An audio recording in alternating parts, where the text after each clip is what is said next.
Hey everybody, Nolan here. Oh no, that's invasive. We're here with European buckthorn, also known as common buckthorn, and Rasmus cathortica.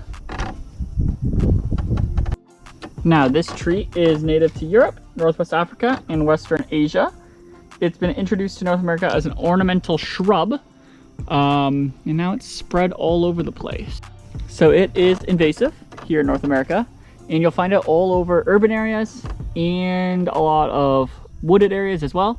It's commonly used still for like landscaping and gardening. So you'll find it on like front lawns and in between houses a lot. Right here I'm actually in, whoop, just broke it.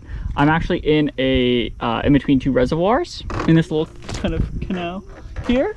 And it's just happened to be growing on the side. It's actually growing all over the side. I saw a whole bunch of it, and then I saw this patch I could get to.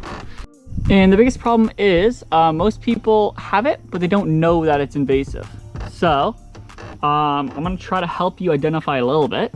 So you have the end here.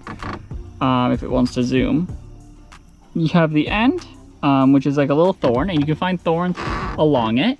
You can kind of get the idea of its bark here. So it's dark gray with kind of like these darker gray bandings kind of going across it.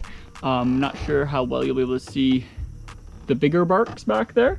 And then right now they have their berries. They kind of look, oop, keep breaking this one. They kind of, oh, hey, there's one right here. They kind of look like black blueberries. So they're just a little fella there. They grow all over it.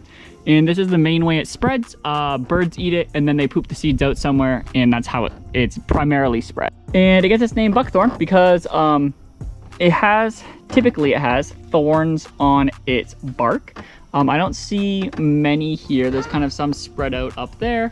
But this one is also pounded by the weather where it's sitting, so it's not surprising that stuff breaks off, and it's not in too great a condition. We have all the little roots trying to grasp stuff down here.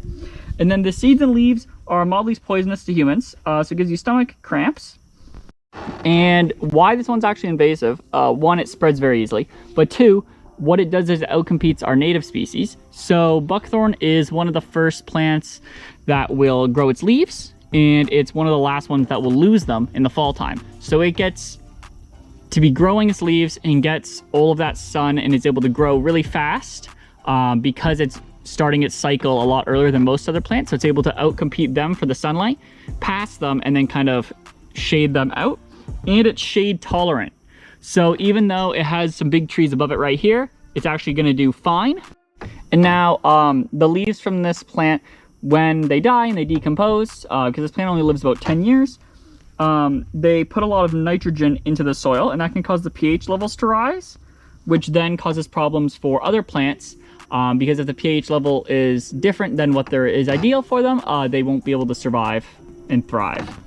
Now, to properly get rid of one of these, there's a couple of different ways. So you can cut it down and spray it with certain pesticides, basically, I guess herbicides. And if you do it properly and you maintain it, then it can keep it away. What I've always done when I've done them for volunteer work is we just yank it right out. You have to make sure you get the full root system, or else it will regrow itself. So we'll have like shovels, we'll have like these big clamps and stuff that go like wrap around it, and you kind of use leverage on it.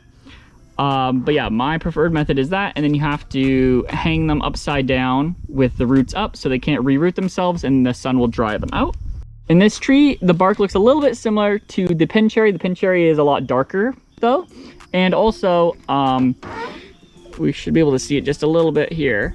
You can see kind of right in the center there, the heartwood of this tree is orange. So if you see one cut down and the inside's orange, there's a good chance it's buckthorn.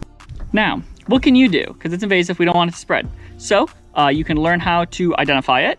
You can not use it when you're doing gardening and landscaping. Use native species. Non-native, non-invasive ones if you have to. But I mean, we have some really cool looking native trees. So it's way better to just use those. As well, when you get rid of them, dispose of invasive species in the garbage. If you throw in the compost, in theory, the seeds and stuff could spread. So if you get the whole plant into a garbage, it's a lot more secure. It lands up a landfill where it can't really do that much. It'll get covered by a bunch of other stuff. Also, when you're out in the woods, make sure that you're staying on the trail, and if you have a pet, that it's on a leash and that it's on a trail, because if you walk off, you have the potential to get the seeds on the bottom of your shoe, let's say, and then that could spread wherever you go. You could end up wherever it falls off your shoe. It could potentially spread buckthorn. Also, this one I'm gonna have to read, but you can report it to the invasive species hotline. This is just for Ontario.